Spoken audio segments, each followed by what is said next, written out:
سنت سے مراد یہاں صرف وہ نہیں جس کو ہم کہتے ہیں کہ مسواک کرنا سنت ہے، یہ اللہ کے رسول صلی اللہ علیہ وسلم کا سارا طریقہ، وہ عقیدے میں ہو، عبادات میں ہو، اعمال میں ہو، اخلاقیات میں ہو، یہاں سنت کا عمومی معنی مراد ہے۔ پورے دین کو سنت کہا ہے جو اللہ کے رسول سے ہمیں ملا۔ تو سنت جو ہے اللہ تعالیٰ کا فرمان ہے کہ اے ایمان والو، یہود و نصارہ کو دوست نہ بناؤ، ان کے بعض کے دوست ہیں، اور تم میں سے جو انہیں دوست بنائے گا یقیناً وہ ان میں سے ہے، جو ان کو دوست بنائے گا وہ انہی میں سے ہو گئے۔ ولا ورا کتنی چھوٹی بات نہیں ہے۔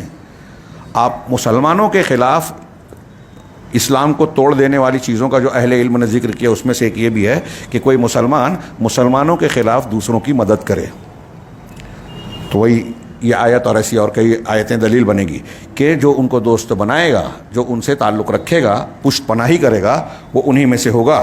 بے شک اللہ ظالم کو ہدایت نہیں دیتا۔ ہاں، یہاں علامہ ابن قیم اور ابن تیمیہ کے دو اقتباسات نقل کیے شیخ نے۔ ابن القیم رحمہ اللہ نے کہا کہ ان لوگوں نے صرف یہی نہیں کیا کہ اعدائے اسلام پر رد کرنا چھوڑ دیا، اہل بدعت کو ایک اور بھی چیز دیکھیے، اہل بدعت دشمنان اسلام کا رد کم کرتے ہیں، اہل حدیث کا رد زیادہ کریں گے، اپنی بدعت کو فروغ زیادہ دیں گے، ان کی تلواریں اس پر زیادہ چلتی ہے۔ تو رد کرنا انہوں نے اعدائے اسلام پر چھوڑ دیا، کیونکہ دونوں کے یہاں صفات کی نفی اور تعطیل موجود ہے۔ کفار کے یہاں بھی اللہ کے اسماء و صفات کی تعطیل ہے، نفی ہے، اور عام طور سے اہل بدعت کے یہاں بھی، بلکہ انہوں نے اعدائے اسلام کے لیے قرآن و سنت سے جنگ کرنے کے لیے راہ بھی ہموار کر دی، یعنی خود قرآن و حدیث کے خلاف جنگ کرتے ہیں، اور پھر دونوں ایک ہو کر وحی الہی کے خلاف جنگ کرنے لگے، اور یہ دعویٰ کرنے لگے کہ وحی عقل کے خلاف ہے۔ بہت یہ لمبی چوڑی بات کو بہت شارٹ میں ذکر کیا ہے، یعنی جیسے غیر مسلم یہ دعویٰ کرتے ہیں، بھائی کفار مکہ کیا کہتے تھے اللہ کے رسول صلی اللہ علیہ وسلم سے توحید کا انکار کرنے کے ساتھ کہتے کیا ایک ہی معبود بنا دیا؟ یہ تو بڑی عجیب بات ہے، ہم مر کر سڑ گل جائیں گے، مٹی میں مل جائیں گے، پھر اللہ دوبارہ پیدا کرے گا، یہ تو عقل میں نہیں آتی۔ تو عقل میں نہیں آتی اس لیے نہیں مانا، حالانکہ عقل میں آتی ہے بات۔ اللہ نے کئی دلیلیں دی کہ جو بغیر کسی وجود کے تم کو پیدا کرتا ہے، کیا دوبارہ پیدا کرنے سے اس کو کوئی دقت ہوگی؟ جس نے پہلی مرتبہ پیدا کیا دوبارہ پیدا کرنے میں کیا ہے؟ زمین مردہ ہو جاتی ہے، وہ اس کو پھر سے بارش برسا کے زندہ کر دیتا ہے، اس کے لیے دقت ہوگی؟ ایسی اور بھی دلیلیں قرآن نے دی، تو اس پر عقل سے آدمی سوچے گا تو عقلی طور سے بھی بات سمجھ میں آتی ہے۔ ایسے ہی عقل خام کی بنیاد پر یونانی فلسفے اور منطق کی بنیاد پر جو ان لوگوں نے بہت ساری روحانی چیزوں کو، عقیدے کی باتوں کو رد کیا تھا، ایسے ہی مسلمانوں کے اہل بدعت کا گروہ آپ کو ایسا ملے گا جو عقل کی بنیاد پر قرآن و حدیث سے ثابت شدہ بہت سارے حقائق کو رد کرتا ہے، معجزات کو نہیں مانتا، برزخ کوئی جنت اور جہنم کی تفصیلات جو قرآن و حدیث میں بیان گئی اس کے نہیں مانتا، کوئی اللہ تبارک و تعالیٰ کی ذات و صفات سے متعلق جو قرآن و حدیث کی باتیں ہیں اسے نہیں مانتا، کوئی عذاب قبر کا انکار کرتا ہے، کوئی معجزات کا انکار کرتا ہے کہ عقل میں نہیں آتی بات۔ منکرین حدیث کی پوری بنیادی اسی پہ کھڑی ہے کہ ہماری عقل میں نہیں آ رہی ہے تو حدیث نہیں مانیں گے، تو اس چکر میں قرآن کی تعویل کرتے ہیں، نتیجے میں قرآن کا بھی جگہ جگہ انکار کرتے ہیں۔ ہاں، کئی جگہوں پہ وہ کہتے ہیں کہ دیکھیے حدیث میں یہ کہا گیا کہ فلاں جانور بات کرے گا، سمجھ میں نہیں آتی بات۔ اب ان سے کہا جائے کہ قرآن میں ہے کہ حضرت سلیمان علیہ السلام نے چونٹی گزر رہے تھے لشکر کے ساتھ، سورہ نمل میں واقعہ ہے، تو چونٹیوں کی سردار نے کہا کہ اے چونٹیوں اپنے بیلوں میں داخل ہو جاؤ، کہیں ایسا نہ ہو کہ سلیمان اور اس کے لشکر تم کو رون دیویں اور ان کو خبر بھی نہ ہو۔ یہ سن کر حضرت سلیمان علیہ السلام ہنستے ہوئے مسکرائے، فتبسم ضاحکا کا لفظ ہے قرآن میں۔ قرآن میں ہے کہ چونٹی نے کہا، سلیمان علیہ السلام سنے سمجھے بھی، تو کہیں گے کیا ایک منکر حدیث سے میری بات ہوئی، انہوں نے ایک حدیث پر انکار کیا، میں نے جب یہ مثال دی تو کہا کہ متشابہات کے پیچھے نہیں پڑنا چاہیے۔ بتائیے جو چیز قرآن میں ہے وہ ان کا جب رد کر رہی ہے، حدیث میں وہی چیز ہے تو اس کو رد کر رہے ہیں، قرآن میں تو کہہ رہے ہیں وہ تو متشابہات ہے، اس کے پیچھے نہیں پڑنا چاہیے، ایسے ادھر ادھر بھاگیں گے۔ تو اس طرح کے عقلی اصولوں کی بنیاد پر قرآن حدیث کا انکار کرتے ہیں جیسے کفار و مشرکین کرتے ہیں، ہاں، اور اس طرح اہل باطل پر رد کرنا ممکن نہیں رہا۔ اب جب آپ اسلام میں ہی یہ چیزیں اختیار کیے تو آپ باطل کا کیسے رد کرو گے؟ جبکہ ان کے سارے مقدمات سنت کے مخالف ہیں.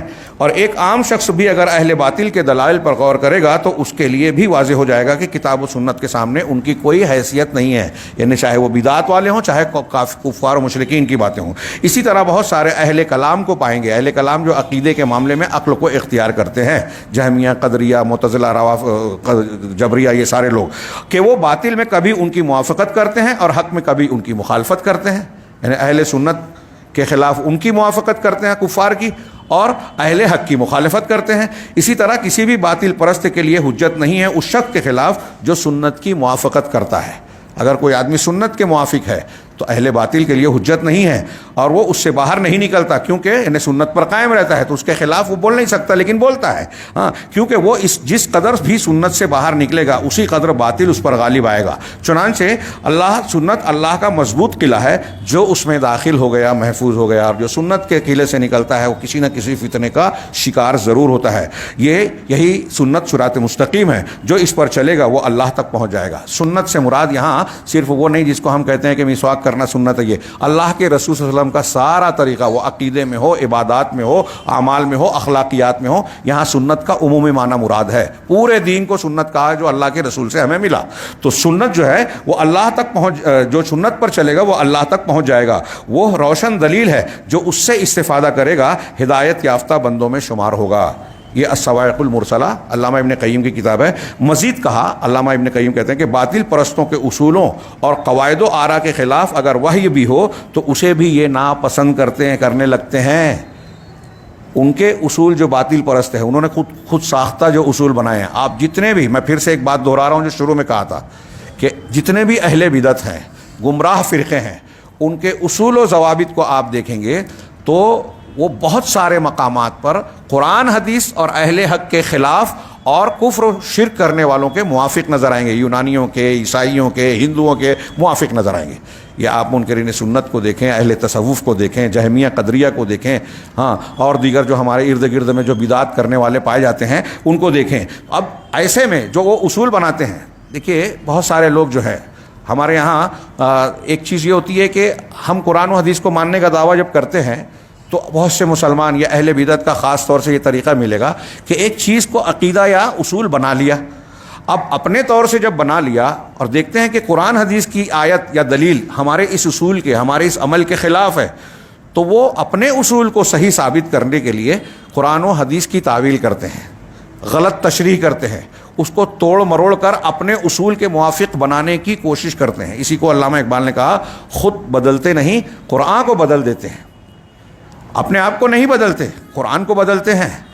یہ ان کی غلطی کیا ہے کہ وہ اصول پہلے بناتے ہیں اور پھر قرآن حدیث دیکھتے ہیں.